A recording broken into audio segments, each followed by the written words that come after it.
Hello, welcome back to what I believe is the 5th installment of the Reynoldsville short line build.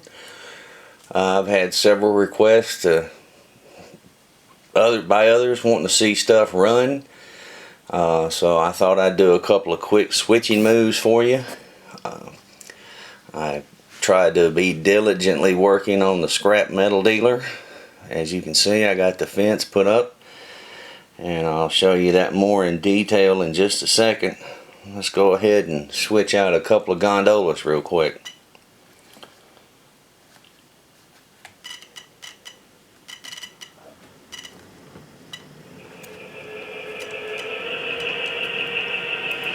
Again, I'll be using Locomotive 100, which is a Paducah rebuilt GP10.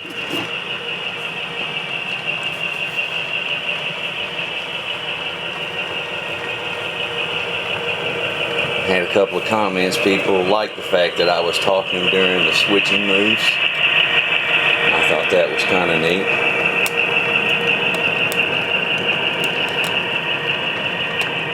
I'll try not to make this just a mindless run by.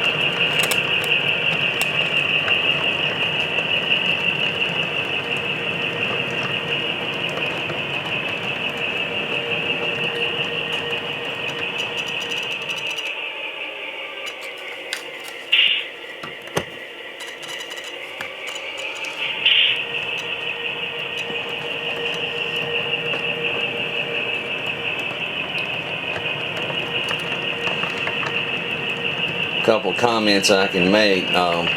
If you buy this corrugated fence from Walthers, it's really very delicate. I was really not expecting it to be as delicate as it is. So just a word of the wise, when you go to plant this into the ground, this is styrofoam they're mounted in, but they're very delicate, so be careful. Don't break your stuff. If you're like me, I hate to spend $20-30 on a kit and then it not assemble like it should.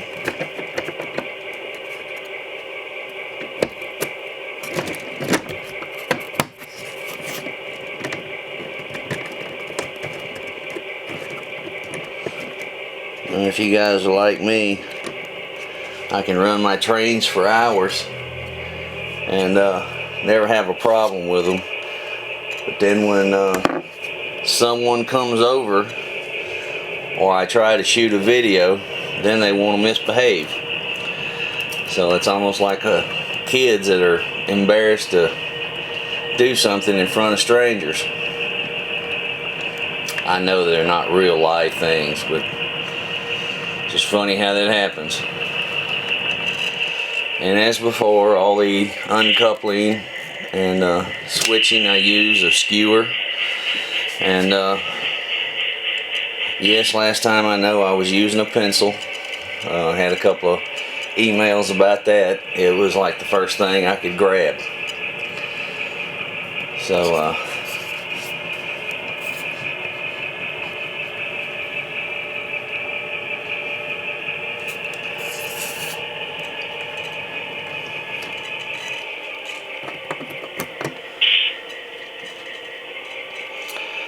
I'll get these two backed in here, and then I'll show you a view from the elevation of what the scrap metal yard now looks like.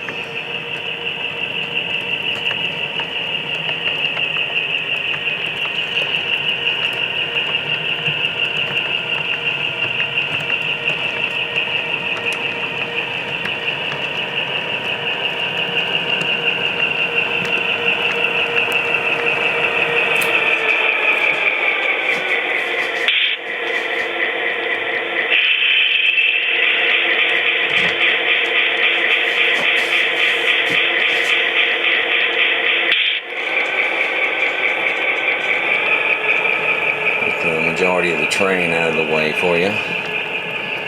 Let you better see what's going on.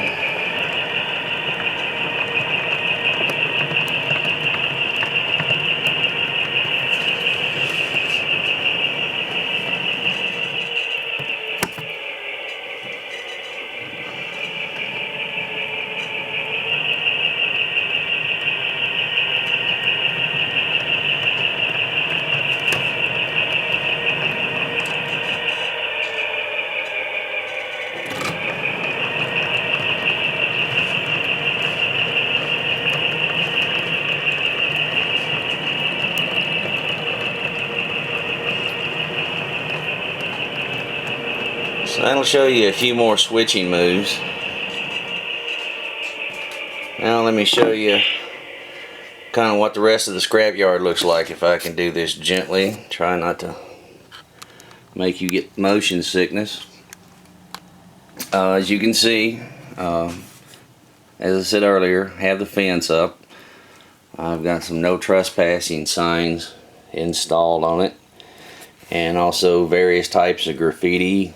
Some of them hand painted, some of them were decals. You know, the only real gang I can ever remember is MS-13 because of the History Channel show. So anyway, this is a warehouse where you know, if really cool stuff is found, you know, they can segregate it and keep it for when they have a large amount of copper or something like that. And then the track has been ballasted, and the ground cover I used an assortment of things: earth, cinder, also some grass thrown in, burnt and green, so it gives it a variation of color, and to me makes it have a very believable appearance. I'll move these back, and there's a close-up of one of the loads I was telling you about last time, which is made, I just swept out from under a lathe at a machine shop. And here is the Walther's stack of baled up metal, and also a pile yet to be crushed down into smaller pieces, which can be loaded. Now, something I'm currently working on for